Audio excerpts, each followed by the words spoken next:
انا مدینۃ العلم و علیم بابها، میں ہوں اور علی اس کا دروازہ ہے۔ کو عالم نہیں کہا جائے گا بلکہ پیغمبر اکرم کی ذات سے بنفس نفیس علم ہے۔ مولا کائنات امیر المومنین کی ذات گرامی علم کی حیثیت رکھتی ہے۔ ہم اور آپ آج جس ٹاپک پر گفتگو کر رہے ہیں، گزشتہ ہفتے بھی اس موضوع پہ گفتگو ہوئی تھی، لیکن چند سوالات میں یہ باتیں سمٹ نہیں پائی تھی، لہٰذا ہم نے اس گفتگو کو آج کنٹینیو کیا۔ علم کی اہمیت اور علم کے فضائل، علم کا جو کرم ہے، علم کا جو لطف ہے، علم کی جو عنایتیں ہیں، علم کی جو حکمت ہے، علم کا جو کرشمہ ہے، اس سے ہر انسان واقف ہے۔ یہی وجہ ہے کہ جہلا بھی، جاہل بھی اپنے آپ کو علم سے متصف رکھنا پسند کرتے ہیں اور اپنے آپ کو عالم کہلوانا پسند کرتے ہیں۔ یہ علم کی حقانیت اور علم کی برتری کی دلیل ہے۔ ہم اور آپ جس مکتب فکر سے تعلق رکھتے ہیں، ہمارا جو مکتب ہے، ہم جن شخصیتوں کو اپنا رہبر، اپنا امام، اپنا اولیاء اور اپنا ہادی مانتے ہیں، ان تمام ذوات مقدسات کو اللہ نے علم کی منزل پہ خلق کیا ہے۔ یعنی یہ جو علم ہے، ان کا عمل علم ہے، ان کی باتیں علم ہے، ان کی گفتگو علم ہے، ان کا کردار علم ہے، ان کا اخلاق علم ہے۔ یہی وجہ ہے کہ کبھی بھی دشمنوں نے بھی لاکھ کوششیں کی، لیکن کردار محمد والے محمد علیہ السلام پر کبھی انگشت نمائی نہ کر سکے۔ کیوں؟ اس لیے کہ یہ وہ علم ہے کہ جس علم میں فقط اور فقط خوشبو ہے۔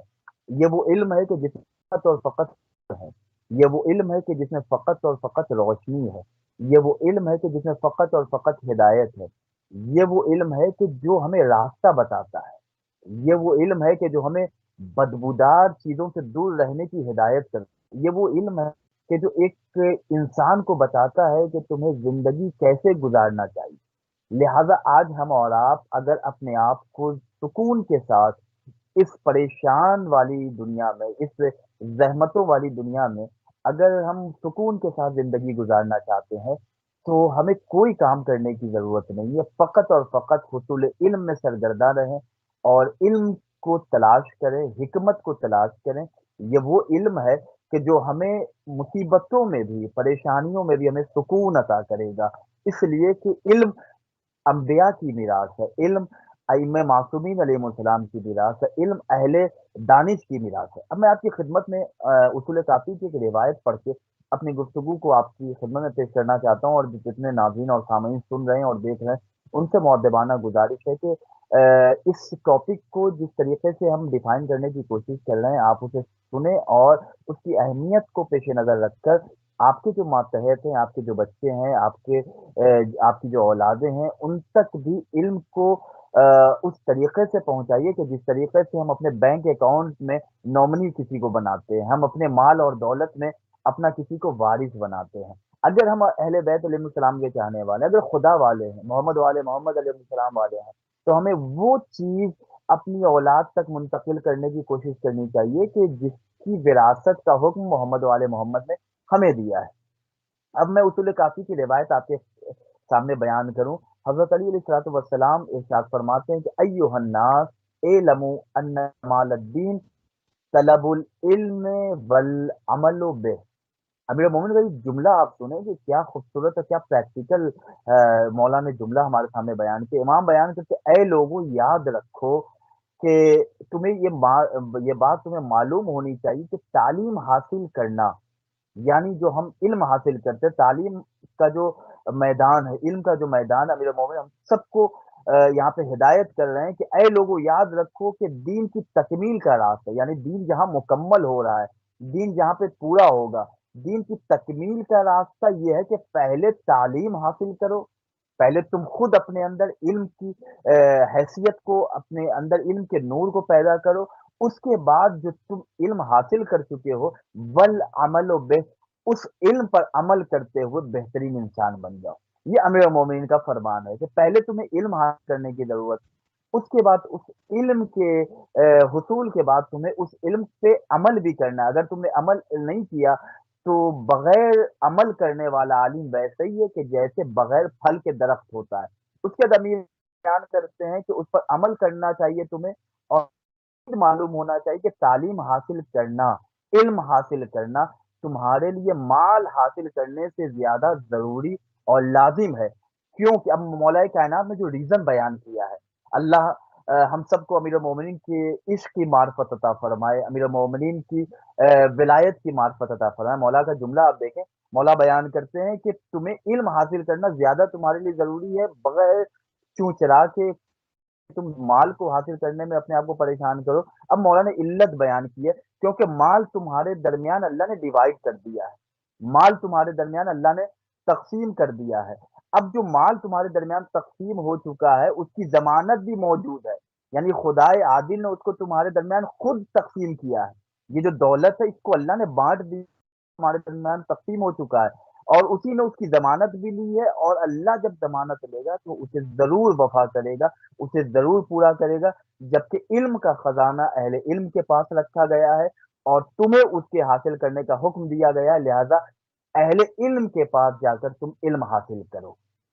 یہ خوبصورت مولا نے جو علت بیان کی ہے کہ تمہارے لیے علم حاصل کرنے کی کیا اہمیت ہے، اور علم حاصل کرنا مال کے حصول میں اپنے آپ کو پریشان کرنا، اس لیے کہ اللہ نے تمہارے لیے دولت تقسیم کر دی ہے کہ تمہیں اس کو اتنا ملے گا، اس کو اتنا ملے گا، اس آدمی کو۔ لیکن علم کے لیے تم کو محنت کرنی، علم کے لیے مشقت کرنی، اور یہ علم وہ ہے کہ جس کے ذریعے تم حصول مال سے بھی بے فکر ہو سکتے ہو۔ یعنی اگر تمہارے پاس علم ہوگا تو تم غریب نہیں ہوگے، تمہارے پاس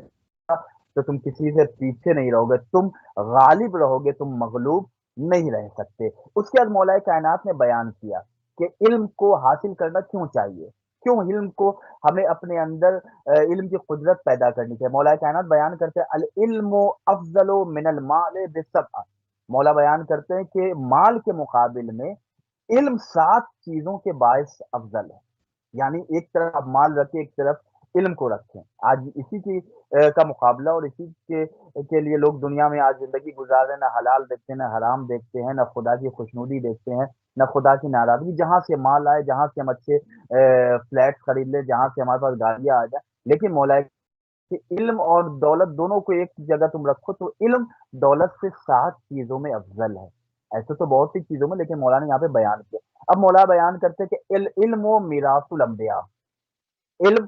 انبیاء کی میراث ہے، جبکہ مال فرعون صفت افراد کی میراث ہے۔ یہ مولا نے پہلی صفت بتائی علم کی۔ دوسری صفت مولا نے دوسرا جو امتیاز مولا نے بیان کیا کہ علم خرچ کرنے سے کم نہیں ہوتا ہے۔ مال خرچ کرو گے تو مولانا کائنات نے کہا کہ مال خرچ کرو گے تو 10 ہے، ایک خرچ کیا تو 9 بچا تمہارے پاس۔ پھر مولا بیان کرتے کہ مال کے محافظ کی ضرورت ہوتی ہے، اور خود علم صاحب علم کی حفاظت کرتا ہے۔ یعنی اگر علم ہمارے پاس ہوگا تو علم ہماری حفاظت کرے، علم ہمیں بتائے گا کہ اگر تم اس راستے پہ جاؤ گے تو اللہ کی خوشنودی ہے، اس راستے پہ جاؤ گے تو اللہ سے ناراض ہوگا۔ اب مولا کائنات بیان کرتے علم آدمی، اب یہ جملہ دیکھیں، علم آدمی کے ساتھ اس کے کفن میں بھی جاتا ہے، اس کی قبر میں بھی جاتا ہے، اس کی لحد میں بھی جاتا ہے، اور یہ علم وہ ہے کہ جو تمہیں اس لائق بنا دیتا ہے کہ تم اللہ کے سامنے جا سکو، تم اللہ کے پاس جا سکو، اللہ کے حضور جا سکو۔ جبکہ مال اسی دنیا میں چھوٹ جاتا ہے، مال پھر ہماری قبر میں نہیں جاتا، مال پھر اسی کے پاس جو دنیا میں رہتے ہیں وہی خرچ کریں گے، وہی عیش و عشرت سے زندگی گزاریں گے۔ اب جو تم نے مال حاصل کیا تھا، اب اس کا حساب و کتاب تمہیں اس قبر میں دینا ہے، محشر میں دینا ہے، اور ہم اس کریں کہ اللہ ہمیں ہمیشہ ہمارے ساتھ فضل کے ساتھ اس کا رویہ رہے، اور ہمارے سامنے اللہ کبھی عدالت کے ساتھ ہمارا حساب و کتاب نہ کرے۔ اس کے بعد مولا بیان کرتا ہے کہ مال جو ہے وہ مومن اور کافر سب کو مل جاتا ہے، دولت پیسہ یہ مومن اور کافر سب کو مل جائے گا، لیکن علم صرف اور صرف مومن کو نصیب ہے۔ مولا بیان کرتے ہیں کہ دین کے معاملات میں تمام لوگوں کو اہل علم کی ضرورت پڑتی ہے، لیکن اہل مال کی ضرورت نہیں پڑے گی۔ جہاں دین کا معاملہ آئے گا، جہاں آخرت کا معاملہ آئے گا، جہاں جنت کی بات آئے گی، وہاں ہر انسان اہل علم کی طرف دوڑے گا، صاحبان علم کی طرف دوڑے گا، صاحبان ثروت اور صاحبان مال کی طرف نہیں دوڑے گا۔ پھر مولا کائنات بیان کرتے ہیں کہ ہر فضیلت کا سر چشمہ اور ہر فضیلت کی انتہا کا نام علم ہے۔ تو مولا کائنات نے ہم سب کے سامنے یہ چیزیں بیان کر دی کہ اگر تمہیں علم حاصل کرنا ہے، اگر تم چاہتے ہو کہ تمہارے پاس علم ہو، تو تمہارا علم کس انداز کا ہونا چاہیے، تمہارا علم کس معیار کا ہونا چاہیے۔ اب آپ نے پوچھا کہ علم حاصل کرنے کے سلسلے میں ہمیں کون سا علم حاصل کرنا چاہیے۔ ہم کن چیزوں کو اپنے لیے بہت اہمیت کا حامل دیں، اور کن چیزوں کے علم کی طرف اپنے آپ کو مصروف رکھیں۔ حدیث کی روشنی میں آپ کی اگر ہم اس کا مطالعہ کریں اور اس پر غور کریں کہ علم کون سا سیکھیں، تو علوم تو بہت ہیں، اور یقیناً ایک انسان تمام علوم تو حاصل نہیں کر سکتا، تو بے شک بعض علوم مطلب اس کو تھوڑا سا اس کو کھول کے بیان کیجیے، ہمیں اشارہ کہاں ملتا ہے، کس کی طرف زیادہ تاکید کی گئی ہے؟ جی جی، دیکھیں کون سا علم حاصل کرنا چاہیے، میں مختصر جواب دیتا ہوں، پھر اس کے بعد اس کی تفصیل بیان کروں گا۔ دیکھیں، علم حاصل کرنا، حصول علم بہترین کار خیر ہے، بہترین نیکی ہے، لیکن جس علم کی بھی معاشرے میں، سوسائٹی میں اور سماج میں ضرورت ہو، جس علم کی ضرورت پڑ جائے معاشرے میں، ہم جہاں پہ زندگی گزار رہے ہیں، ہماری سوسائٹی میں ایک اچھے ڈاکٹر کی ضرورت ہے تاکہ مریضوں کا علاج کیا جا سکے، تو اس طب کو، اس میڈیکل کو، اس میں ڈاکٹری کی تعلیم کو حاصل کرنا بے حد ضروری ہے، بے حد لازمی۔ مکان بنانا ہے، انجینئر کی ضرورت پڑے گی، تو اب یہاں پہ علم انجینئرنگ جو ہے، ہم جو ایجوکیشن آف انجینئرنگ کہتے ہیں، اس انجینئرنگ کی تعلیم کو حاصل کرنا لازم اور ضروری ہے۔ اب اگر کسی کو کفن کیسے پہنانا ہے، قبر میں کیسے لٹانا ہے، اب یہ بھی ایک علم ہے، اب یہ سماج میں اس کی ضرورت پڑتی ہے کہ کیا انتقال ہو، اس علم کو بھی سیکھنا لازم اور ضروری ہے۔ ہو جس علم کے لیے بھی سماج محتاج ہو، اس علم کی ضرورت ہو، اس علم کو حاصل کرنا لازم اور ضروری ہے، اور ایسے علوم کو حاصل کرنا اسلام میں واجب کفائی قرار دیا گیا ہے۔ واجب کفائی کیا ہے؟ یعنی جب تک کوئی حاصل نہ کرے سب پر واجب ہے، لیکن اگر کسی ایک نے حاصل کر لیا ہے، کسی ایک نے اس علم کے میدان میں جا کر اس نے وکٹری حاصل کر لی، اس نے ظفریابی، کامیابی حاصل کر لی، تو دوسروں پر سے وہ واجب ساقط ہو جاتا ہے، لیکن جب تک اگر کوئی بھی حاصل نہ کرے تو سب پر واجب رہے گا۔ تو لہٰذا ایسا علم کے جو ہمارے معاشرے میں کام آنے والا ہے، ایسا علم کے جو ہماری سوسائٹی میں کام آنے والا ہے، اس علم کی ہمیں ضرورت ہے، اور اس علم کو حاصل کرنے کے لیے ہمیں کوشش کرنا چاہیے۔ اب میں آپ کی خدمت میں بیان کروں کہ جس طریقے سے اہل بیت علیہ السلام کی روایتیں ہیں، معصومین علیہ السلام کی جو حدیثیں ہیں، اہل بیت علیہ السلام نے خود ہمیں پریکٹیکل بتایا ہے کہ تمہیں کس طریقے سے علم حاصل کرنا چاہیے، اور علم حاصل کرنے میں کبھی ایسا نہ ہو کہ تم کسی سے شرما رہے ہو کہ ہم کیسے کسی سے علم حاصل کریں، ہم کس کے پاس جائیں۔ تو اس کے متعلق خود امیر المومنین علی بن ابی طالب علیہ السلام نے اپنی متعدد روایتوں میں بیان کیا ہے کہ کس علم کو حاصل کرنا تمہارے لیے ضروری ہے۔ اب میں آپ کی خدمت میں ایک روایت بیان کر رہا ہوں۔ آغائے جواد عاملی دامت ذلہ العالی نے اپنی کتاب مفات الحیات میں بیان کیا ہے کہ امام موسیٰ کاظم علیہ السلام ارشاد فرماتے ہیں، بہت غور سے سنیں ہمارے ناظرین اور سامعین، آج پوچھتے ہیں کہ ہمیں کہاں جانا چاہیے، کیا سے ہمارے معاشرے میں ہے، لیکن ان علوم میں کس علم کو ہمیں حاصل کرنا چاہیے۔ امام موسیٰ کاظم علیہ السلام ارشاد فرماتے ہیں کہ ایک دفعہ رسول خدا مسجد میں داخل ہوئے، اور آپ نے دیکھا کہ ایک گروہ ایک مرد کے ارد گرد جمع ہے، ایک آدمی بیٹھا ہوا ہے اور اس کے چاروں طرف بھیڑ لگی ہوئی ہے۔ تو پیغمبر نے پوچھا کہ یہ مرد کون ہے، یہ انسان کے جس کے چاروں طرف لوگ بھیڑ لگا کے اور کراؤڈ ہے، یہ مرد کون ہے؟ تو لوگوں نے کہا کہ وہ یا رسول اللہ وہ ایک علامہ ہے۔ آج علامہ کی تشریح کرنے کی نہیں ہے، علامہ جس کے پاس بہت سے علوم ہو، علم میں ماہر ہو۔ تو پیغمبر نے پوچھا وہ کس چیز کا عالم ہے، وہ کون سا علم رکھتا ہے؟ تو لوگوں نے بتایا کہ یا رسول اللہ وہ حسب و نسب کی تاریخ اور عربی کے اشعار اور ادب کو جانتا ہے، اور اس کے علم میں بڑا ماہر ہے، اس سے بہتر کوئی عالم نہیں ہے۔ تو پھر رسول جو ہمارے ذہنوں کو متوجہ کرایا ہے، پیغمبر نے فرمایا کہ یہ وہ علم ہے کہ اگر کوئی نہ جانتا ہو تو اسے کوئی نقصان نہیں ہے۔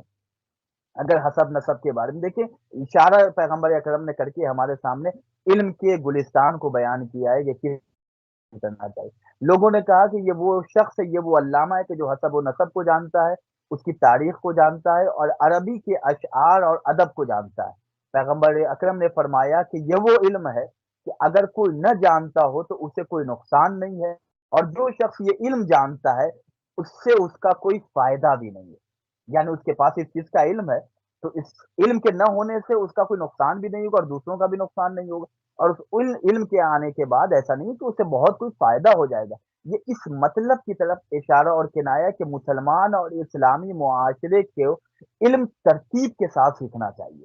وہ علم کے جو ہمارے سماج میں ہماری ذات کو جس کی ضرورت ہے، ہمارے معاشرے کو، ہماری فیملی کو، ہم جہاں رہتے ہیں، ہمارے ملک کو، ہمارے صوبے کو، یعنی وہ علم کے جو کسی کے فائدے میں کے کام آئے، وہ علم کے جو کسی کو راستہ دکھا دے، وہ علم کے جو کسی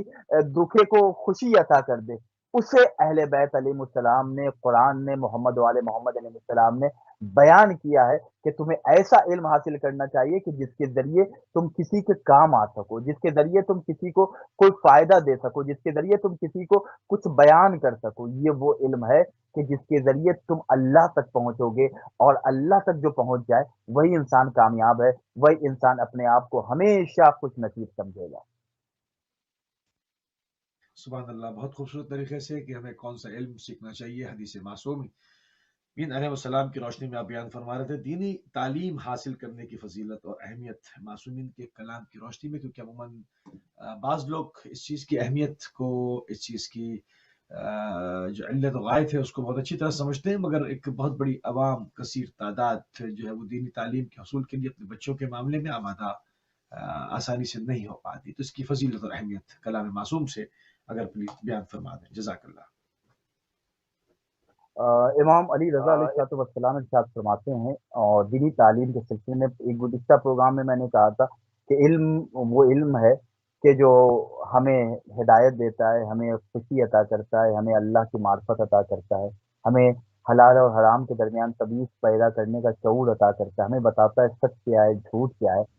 علم بتائے گا کہ ظالم کون ہے، مظلوم کون ہے۔ تو یہ تو دنیاوی اعتبار سے لوگوں نے تقسیم کر دیا کہ یہ دینی تعلیم ہے، یہ وہ دنیاوی تعلیم ہے۔ کوئی اگر یونیورسٹی چلا جائے، کوئی کالج چلا جائے، کوئی اکیڈمک ایجوکیشن حاصل کرے تو یہ دنیاوی تعلیم ہے، کوئی مدرسے چلا جائے، کوئی حوزے میں چلا جائے، کوئی لا الہ الا اللہ کا علم حاصل کرے، کوئی قرآن مجید کے اوپر عبور حاصل کرنے کی کوشش کرے، کوئی فقہ کے معاملات کو سیکھے، کوئی پیغمبر اکرم اور آل پیغمبر اکرم صلی اللہ علیہ وآلہ وسلم کی حدیثوں کی تعلیم کو سیکھے، تو یہ دینی تعلیم ہے۔ جبکہ علم علم ہے، تعلیم تعلیم ہے۔ اگر مدرسے میں رہنے کے بعد ہم خدا تک نہیں پہنچ سکے تو یہ علم ہمارے لیے علم نہیں ہوگا، بلکہ ہمارے لیے جانی دشمن ہے، ہمارے لیے ببال ہے، آخرت کے لیے اور دنیا کے لیے سزا ہے۔ لیکن اگر کوئی شخص کالج میں آ کر اللہ تک پہنچ رہا ہے تو یہ سائنس کا علم، یہ سوشل سائنس کا علم، یہ میتھمیٹکس کا علم، یہ جغرافی کا علم، یہ اسے اس طریقے سے اسے کمال عطا کر رہا ہے کہ جو علم کا سر چشمہ ہے، جو علم کے فائدے ہیں۔ اب میں آپ کی خدمت میں امام علی رضا علیہ، بہت غور سے ہمارے ناظرین اور سامعین سنیں، کیونکہ آج ایک بہت بڑا کنفیوز ہمارے ذہنوں میں پیدا کیا جا رہا ہے، اور ایک کوشش بھی ہو رہی ہے کہ کسی طریقے سے محمد والے محمد علیہ السلام کے چاہنے والوں کو ان کے مرکز سے دور کر دیں، ان کے محور سے دور کر دیں۔ وہ جس چیز کے مالک ہیں، اللہ نے جن چیزوں کو انہیں عطا کیا ہے، جس خزانے کی وہ مالک ہے، اس خزانے سے انہیں دور کر دیا جائے، اور انہیں دنیا میں اس قدر مصروف کر دیا ہے کہ پھر یہ نہ سکے کہ یہ کس چیز کے لیے دنیا میں آئے تھے۔ اب امام علی رضا علیہ السلام ارشاد فرماتے ہیں کہ رحم اللہ عبدن احیا امرنا۔ امام علی رضا علیہ السلام دعا دے رہے ہیں، امام بیان کرتے ہیں کہ خدا اس شخص پر رحمت نازل کرے کہ جو ہمارے اقوال کو زندہ کرتا ہے، جو ہمارے امر کو زندہ کرتا ہے۔ راوی نے پوچھا فکیفا یوہی امرکم، اے امام آپ کے امر کو، آپ کے اقوال کو، آپ کے احکام کو کیسے زندہ کیا جائے، ہم کیسے ان چیزوں کو صورت احیات کے طور پہ پیش کریں؟ تو امام علی رضا علیہ السلام نے اس چیز کا ہمیں علم عطا کیا، وہ تعلیم امام بیان کر رحمت نازل کر اس شخص پر جو ہمارے امر کو زندہ کرتا ہے، ہمارے امر کو زندہ کرتا ہے۔ راوی نے جب پوچھا سے ہم اس چیز کو معاشرے کے سامنے بیان کرتے، امام نے فرمایا کہ پہلے ہمارے اقوال کو سیکھو، پہلے تم ہماری تعلیمات کو سیکھو، ہماری حدیثوں کو سیکھو، سمجھو، اس کو سیکھنے کے بعد لوگوں کو تعلیم دو، لوگوں کو بتاؤ۔ یہ نہیں کہ خود سیکھ کے تم اپنی فیملی تک محدود ہو، اپنے بچوں کو بتا دیا کہ نماز واجب ہے، اسے پڑھنا چاہیے، روزہ واجب ہے، ماہ مبارک رمضان میں رکھنا چاہیے، خمس واجب ہے، اسے ادا کرنا چاہیے، زکوٰۃ واجب ہو جائے تو اسے ادا کرنا چاہیے، دولت اتنی آ جائے کہ حاجی ہو جاؤ، تو اللہ کے گھر خانہ کعبہ چلے جا کر حج کر لے۔ ایسا نہیں ہے، امام نے کہا وہ ہمارے عمل کو زندہ کرے گا جو ہماری تعلیمات کو سیکھے گا، ہمارے اقوال کو سیکھے گا، اور لوگوں کو تعلیم دے گا جن لوگوں نے ہمارے اقوال کو سنا وہ ہماری پیروی کریں گے۔ امام نے ضمانت لی ہے، جو ہماری حدیثوں کو سنے گا، ہماری حدیث میں وہ کشش ہے، ہماری تعلیمات میں وہ اٹریکشن ہے کہ لوگ ہماری تعلیمات کی طرف کھینچے چلے آئیں۔ آپ سلیقے سے بیان تو کریں، علی نے کیا بیان کیا؟ لہجہ جب تک نہ معتبر ہوگا گفتگو میں کہاں اثر ہوگا؟ تو ہم اور آپ علی کو بیان تو کریں۔ آج اپنا ہم نے معاشرے میں امیر المومنین مولا علی کو کتنا بیان کیا، ہم نے سیدہ فاطمہ زہرا سلام اللہ علیہ کی تعلیمات کو معاشرے میں کتنا نافذ کیا ہے، کتنا بی بی زہرا سلام اللہ علیہ کے اقوال کو ہم نے اپنے معاشرے میں آج بیان کیا۔ ہم نے کہاں امام حسین، پورا محرم ایام ادا گزر جاتا ہے، خطبات امام حسین کے اوپر گفتگو نہیں ہوتی ہے۔ ایام ازا 2 مہینے 8 دن گزر جاتے ہیں، لیکن خطبات امام حسین، مدینے سے نکلے تب خطبہ امام نے دیا، مکے میں آئے تب امام نے خطبہ دیا، ہر عمرے سے تبدیل کیا تب امام نے خطبہ دیا۔ امام جب نکل رہے ہیں، روز عرفہ کا امام کا خطبہ ہے، یہ دعائیں ہیں امام کی۔ ہم کہاں امام کے خطبے کو بیان کریں، کہاں امام کی حدیثوں کو بیان کریں؟ تو امام بیان کرتے ہیں کہ اللہ تم پر رحمت نازل، امام گارنٹی لے، 2 چیزوں کی امام نے گارنٹی لی ہے۔ پہلی کہ اگر تم ہمارے امر کو زندہ کرو گے تو اللہ تم پر رحمت نازل کرے گا۔ اگر ہم رحمت اللہ کہلانے کے خواہش مند ہیں تو اہل بیت کی تعلیمات کو زندہ کریں۔ اس کے بعد امام نے کہا کہ اس کو سیکھو پہلے، پھر دوسروں تک بیان کرو۔ امام نے گارنٹی لی کہ جب دوسروں تک میری تعلیمات کو پہنچاؤ گے تو دوسرے میری پیروی کریں گے، میرے دین کی طرف آ جائیں گے۔ آخری دور ہے، غیبت امام زمانہ علیہ السلام ہے۔ آج دجال کا نام میں یہاں پہ انڈر بریکٹ سے چند باتیں آپ کی خدمت میں بیان کر رہا ہوں، چونکہ اچانک ذہن میں یہ بات آ گئی کہ آج دجال کے بارے میں پوری دنیا جانتی ہے۔ ایک دجال آئے گا، ایک شیطان آئے گا، اس کی یہ صفت ہوگی، اس کی یہ صفت ہوگی، بڑا ڈراؤنا ہوگا، بڑا خوفناک ہوگا۔ وہ ایک ہاتھ میں تمام کی چیزیں رکھے ہوگا، جنت ہوگی، دوسرے ہاتھ میں جہنم لے کے آئے گا، جو اس کی پیروی کرے گا۔ یعنی اتنا دجال کو بیان کیا گیا کہ لوگ دجال تو دجال، دجال کی شکل و صورت کو اب جان گئے، کتنا خوفناک ہوگا، بیچ میں اس کی آنکھیں ہوں گی۔ اب غور کریں کہ غیبت کے اس دور میں ہم نے امام زمانہ علیہ الصلوۃ والسلام کو بیان کیا معاشرے میں؟ کیا ہم نے حجت اللہ کی صفات بیان کیے؟ کیا ہم نے فرزند مصطفیٰ کے فضائل بیان کیے؟ ہم بس یہ بیان کرتے ہیں وہ آئیں گے اور سر کاٹیں گے، وہ آئیں گے اور گردن اڑائیں گے، جبکہ ہمیں دیکھنا چاہیے وارث ہیں رسول اللہ کے، یہ جانشین ہیں رسول اللہ کے۔ اور رسول اللہ جب دین کی تبلیغ کے لیے نکل رہے تھے، جب رسول اللہ دین کے پیغامات کو بیان کر رہے تھے، تو یہ تاریخ میں ملتا ہے قرآن مجید کی آیتوں کی روشنی میں کہ پیغمبر اسلام کو اللہ نے کہا کہ آپ لوگوں تک پیغام الہی، پیغام دین پہنچائے حکمت کے ساتھ۔ آپ ودو الہ، دعوت دے کس کی طرف؟ دین کی طرف۔ کس طریقے سے؟ حسن اخلاق کے ساتھ۔ تو ہم آج غیبت کے اس دور میں امام زمانہ کو کس انداز میں بیان کریں؟ اگر ہم نصرت امام کرنا چاہتے ہیں تو آج امام زمانہ کی تعلیمات کو زندہ کریں، آج امام زمانہ کی حدیثوں کو بیان کریں۔ کیا ہمارا یہ فرض نہیں ہے، کیا ہماری یہ رسپانسبلٹی نہیں ہے کہ جس کے صدقے میں ہم کھا رہے ہیں، جس کے صدقے میں ہم جی رہے ہیں، جس کے صدقے میں شفا ملتی ہے، جس کے صدقے میں ہمیں اللہ رزق عطا کرتا ہے، جس کے صدقے میں اللہ ہمیں مصیبتوں سے نجات عطا کرتا ہے، اس امام سے ہم اتنا غافل ہیں کہ اس امام کے بارے میں نہ کوئی غور ہے، نہ کوئی فکر ہے، نہ اس امام کے بارے میں اپنے بچوں کو بتاتے ہیں۔ جس طریقے سے ہم بتاتے ہیں تمہارے دادا ایسے تھے بیٹا، تمہاری دادی ایسی تھی، تمہارے فلاں چچا ایسے تھے۔ کیا آج ہماری یہ رسپانسبلٹی نہیں ہے کہ اپنے چھوٹے چھوٹے بچوں، اپنے گھر کا ماحول ایسا بنائے کہ بچوں کو بچپنے میں بتا دیں تم پہلے امام حسن علی ایسے تھے، تمہارے دوسرے امام امام حسن کا، تمہارے تیسرے کربلا میں یہ پیغام دے کے گئے، تمہارے چوتھے امام امام زین العابدین علیہ السلام ہاتھوں میں ہتھکڑی، پاؤں میں بیڑی، گلے میں خاردار تخت، لیکن نماز واجب تو واجب نماز شب بھی کبھی قضا نہ ہوئی۔ پانچویں امام کا نام ہی امام محمد باقر ہے کہ جنہوں نے علم کو شگاف کیا، علم کو اتنا پھیلایا کہ دنیا تک علم کا ایک سمندر موجے مارتا ہوا گزر رہا ہے۔ چھٹے امام کے بارے میں ہم نے بتایا اپنے بچوں کو کہ آج جو ہم فقہ پہ عمل کرتے ہیں وہ امام جعفر صادق علیہ الصلوۃ والسلام کی فقہ ہے۔ امام نے کتنی زحمتوں کے ساتھ اس فقہ کی تعلیم ہم تک پہنچائی ہے۔ کیا ہم نے کبھی بتایا امام موسی کاظم علیہ السلام جو کاظمین میں ہے، امام کی زندگی کیا تھی، امام کا گھرانہ کیسا تھا، امام کے عادات و اطوار کیا تھے، امام کی تو اسی طریقے سے ہم آج علم حاصل کریں، ہم کون سا علم حاصل کریں؟ یہ دینی تعلیم نہیں ہے، یہ وہ علم ہے کہ جو ہمیں بلندی عطا کرے گا۔ جو ماں باپ، جو پیرنٹس، جو گارجین پریشان ہے بچوں کی غفلت کی وجہ سے، جو پریشان ہے بچے ہمیں اگنور کر رہے ہیں، جو پریشان ہے کہ بچے ہمیں اہمیت نہیں دیتے، وہ دنیا میں مصروف ہو چکے، اس کا ریزن یہ ہے کہ آپ نے نہ انہیں علی بتایا، نہ انہیں فاطمہ کا درس دیا، نہ انہیں امام حسن بتایا، نہ امام حسین کی تعلیم دی۔ آپ نے دنیا میں دین کو اتنا ہی حاصل کیا کہ جتنا آپ کو فائدہ نظر آ رہا تھا۔ ابا کا انتقال ہو جائے تو اب چونکہ قرآن مجید کی تلاوت کرنا ہے، قرآن خوانی کرانا ہے، تو کسی مدرسے کے طلاب سے رابطہ کریں۔ انتقال ہو گیا تو اب ہمارے کسی رشتہ دار کی نماز واجب چھوٹ گئی ہے، تو اب کسی کو اجار پہ رکھنا ہے، تو یہاں پہ دین ہمیں یاد آ رہا ہے۔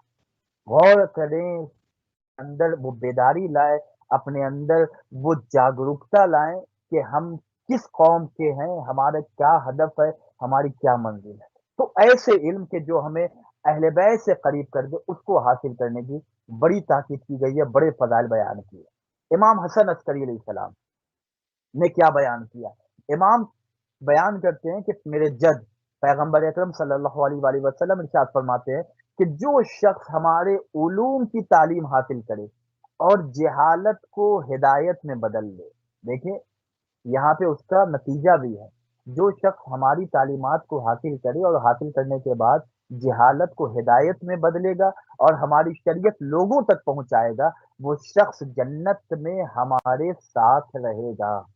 وہ شخص جنت میں ہمارا نیبر، ہمارا پڑوسی رہے گا۔ تعلیم کو حاصل کرنے کے کیا فضائل، یعنی دینی تعلیم حاصل کر کے اگر اس سے ہم خود بھی اپنے آپ کو فائدہ پہنچائیں، دوسروں تک اس کے فائدے پہنچائیں، تو ہم پیغمبر کے پڑوسی جنت میں بن سکتے ہیں، ہم محمد والے محمد کے ساتھ جنت میں اس مقام میں رہیں گے کہ جہاں پہ رسول خدا نے وعدہ کیا۔ تو یہ دینی تعلیم کو حاصل کرنے کے فضائل۔ اب میں آپ کی خدمت میں بیان کروں کہ خود رسول خدا صلی اللہ علیہ وآلہ وسلم ارشاد فرماتے ہیں، میں ایک فقرہ، ایک کلمہ کہ جو ہر مسلمان جانتا ہے لیکن اس کی اہمیت کیا ہے۔ پیغمبر بیان کرتے ہیں کہ اپنے بچوں کی زبان پر سب سے پہلے لا الہ الا اللہ کا کلمہ جاری کریں، اپنے بچوں کی زبان پر سب سے پہلے لا الہ الا اللہ کا کلمہ جاری کریں۔ کلمہ وہ ہے کہ جو تمہارے بچے کو اسلام کے، وہ توحید کی طرف سے کھینچ کر لائے گا۔ تو ہم اور آپ اگر آج دینی تعلیم کے لیے فکر مند ہیں اور واقعی ہم چاہتے ہیں کہ اپنے بچوں کو ہم دین کی تعلیم دیں، اور دین کی تعلیم کا مطلب یہ ہے کہ بچے ہمارے ان تم دین کی تعلیم کی جو منزلیں ہیں، مرحلے ہیں، بہت زیادہ ہیں۔ میں آپ کو چند پوائنٹ وائز بیان کرنا چاہتا ہوں کہ کس طریقے سے ہم دینی تعلیم کے حوالے سے اپنے آپ کو بیدار کر سکتے ہیں۔ اب خود یہ جو دینی تعلیم ہے، جس میں فقہ ایک علم ہے کہ جس کے ذریعے ہم حلال اور حرام کے درمیان تمیز پیدا کرتے ہیں، توضیح المسائل، مثلا آج کل گھروں میں توضیح المسائل ہوتا ہے، آپ جس مجتہد، جس مرجع عالم کی آپ تقلید کرتے ہیں، اس کی توضیح المسائل جس میں مسئلے مسائل اور اس کے جوابات لکھے ہوتے ہیں سوالوں کے ساتھ، تو اسے توضیح المسائل کہتے ہیں۔ اس کا تعلق فقہ سے ہے۔ فقہ وہ ہے کہ جو ہمیں بتاتا ہے کہ فقہ سے اپنی روزمرہ کی زندگی پاکیزگی کے ساتھ گزارنی ہے۔ اب یہ فقہ کی جو تعلیم ہے، فقہ کا جو علم ہے، اس کی کتنی تاکید حدیثوں میں ملتی ہے۔ پیغمبر اکرم صلی اللہ علیہ وآلہ وسلم ارشاد فرماتے ہیں کہ میراث کے احکام کو آج دیکھ کتنا آج ہمارے معاشرے میں مشکل کریٹ ہو رہا ہے، کتنی زیادہ پریشانیاں ہو رہی ہیں کہ ہم میراث کے احکام کے سلسلے میں کتنے جاہل ہیں کہ جہاں کسی بڑے کا انتقال ہوتا ہے تو پھر اس کے بعد رشتہ داروں کے درمیان لڑائیاں ہوتی ہیں،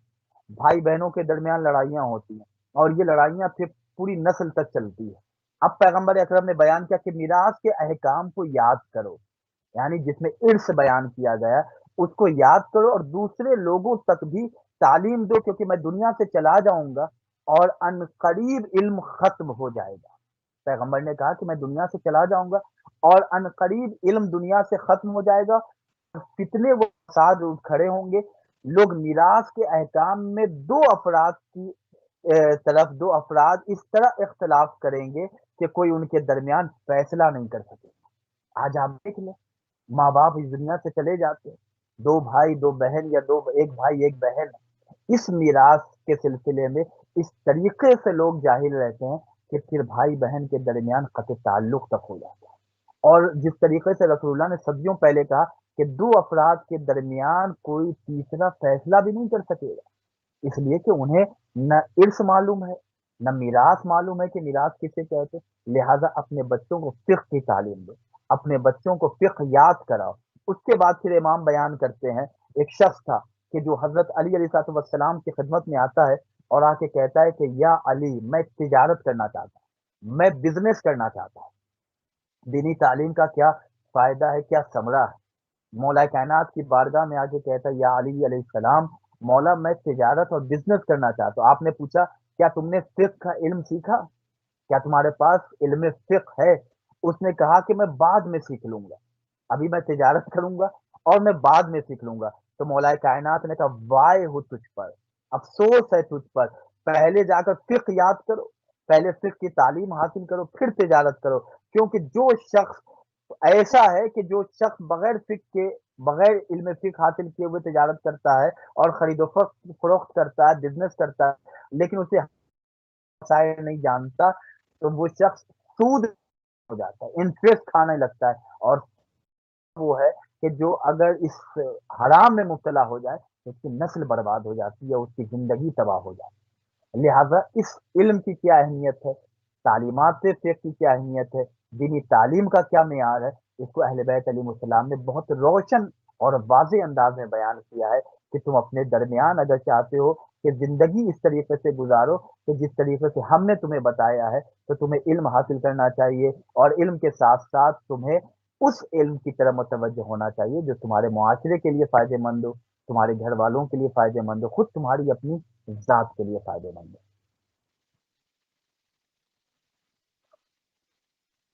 مقاصد ہو۔ آپ کی آواز نہیں انسان آ رہی، کو آپ کی آواز نہیں آ رہی۔ علم حاصل کرنے کے مقاصد انسان کو سامنے ضرور رکھنے چاہیے کہ جب وہ علم حاصل کر رہا ہے، بعض کا مقصد ہوتا ہے کہ اس سے بہترین بزنس کو اسٹیبلش کیا جائے، بہترین نوکری کے حصول کے لیے یا لوگوں کو سکھانے کے لیے، مقصد سامنے واضح ہونا چاہیے۔ اس حوالے سے کیا کہیں گے آپ؟ اگر مقصد ہو تو مقصد کیا ہو، دیکھیے بہترین مقصد کیا ہو؟ مقصد تو بہت سارے ہو سکتے ہیں۔ بے شک بے شک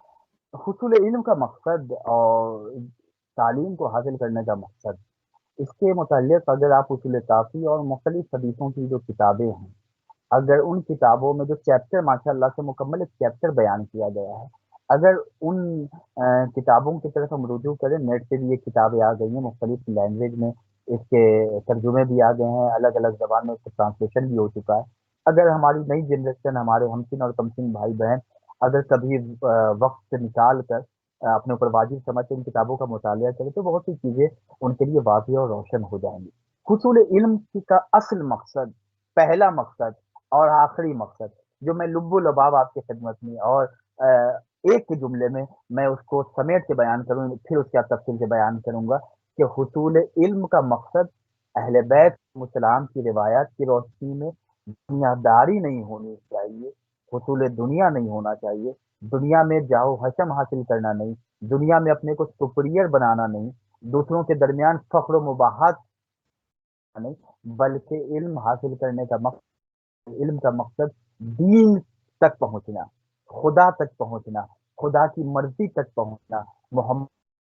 وسلم کی خوشنودی تک پہنچنا، یہ حصول علم کا مقصد ہونا چاہیے۔ اگر اس طریقے سے ہم علم حاصل کریں، مثلا میں آپ کی خدمت میں بجائے اس کے کہ دوسروں کی مثال دوں،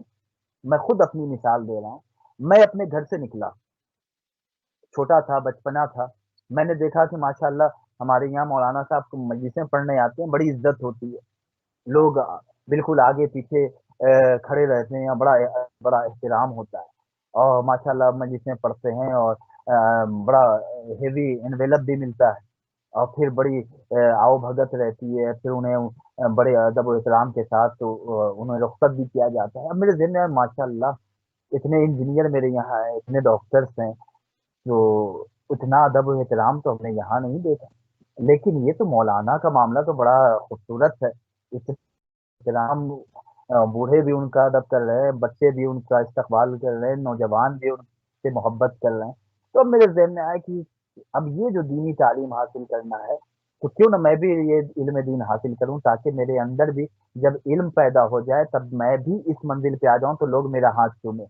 لوگ مجھے جھک کے سلام کریں، لوگ میرے استقبال کے لیے اپنی جگہ پہ کھڑے ہوں۔ تو یہاں پہ حصول علم کا مقصد ہمیں بجائے اس کے کہ رحمان تک لے جائے، رومان تمہیں یہ حصول علم شیطان تک لے جا رہا ہے، بجائے اس کے کہ ہم صراط مستقیم کی طرف جائیں، اب یہ ہم نار جہیم کی طرف جا رہے ہیں۔ اب پہلے ہی دن ہمارے دل میں یہ خیال آ گیا کہ نہیں، علم حاصل کریں تاکہ لوگ ہمیں ہاتھ چومیں، ہمارا کھڑے ہو کر استقبال کریں۔ تو یہ حصول دنیا، یہ حصول دنیا داری، اس نے ہماری پہلے ہی دن نیت، رسول خدا صلی اللہ علیہ وآلہ وسلم ارشاد فرماتے ہیں کہ علم کو دانش فخر کرنے، بے عقل افراد سے جدال، مجالس میں بزم ریاکاری، شہرت طلبی، ریاست طلبی کے لیے حاصل نہ کرو، کیونکہ جو شخص بھی ایسا کرے گا وہ جہنمی ہے، اور قیامت کے دن اس کا علم اس کے مخالف ہوگا۔ مختصر میں آپ کی خدمت میں نے بیان، پیغمبر نے الگ الگ پوائنٹ بیان کیا۔ علم حاصل کرنا، اگر تم فخر کے لیے تو تمہارا ٹھکانہ جہنم ہے، اور تمہارا علم قیامت کے دن تمہارے مخالف ہوگا۔ اگر تم علم حاصل کر رہے ہو تاکہ جدال،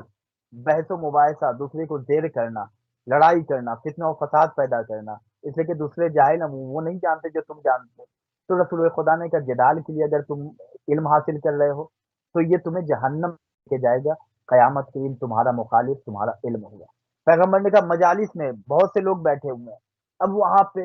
آپ ریاکاری، رسول اللہ صلی اللہ علیہ وآلہ وسلم نے ارشاد فرمایا اطلب العلم من المہد اللہ۔ اب اس طریقے سے ریا کے انداز میں، دکھاوے کے لیے، خود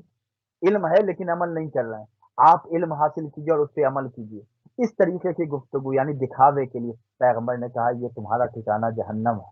اب یہ علم تمہارے خلاف قیامت کے دن بولے گا۔ پیغمبر نے کہا کہ علم حاصل اگر کوئی شخص کر رہا ہے تاکہ میری شہرت ہو جائے، پاپولر میں اتنا ہو جاؤں کہ جدھر جاؤں لوگ پہچان لیں، اچھا جگہ ماشاء اللہ آپ کو، میں نے فلاں جگہ آپ کی تقریر سنی، فلاں جگہ آپ کی اسپیچ کو میں نے سنی۔ پیغمبر نے کہا اگر اس لیے تم علم حاصل کرو گے تو تمہارا ٹھکانہ دوزخ، جہنم ہے، قیامت کے دن تمہارا علم تمہارے خلاف آواز دے گا، تمہارے خلاف احتجاج کرے گا۔ ریاست طلبی، مجھے یہ شہر مل جائے، مجھے یہاں کا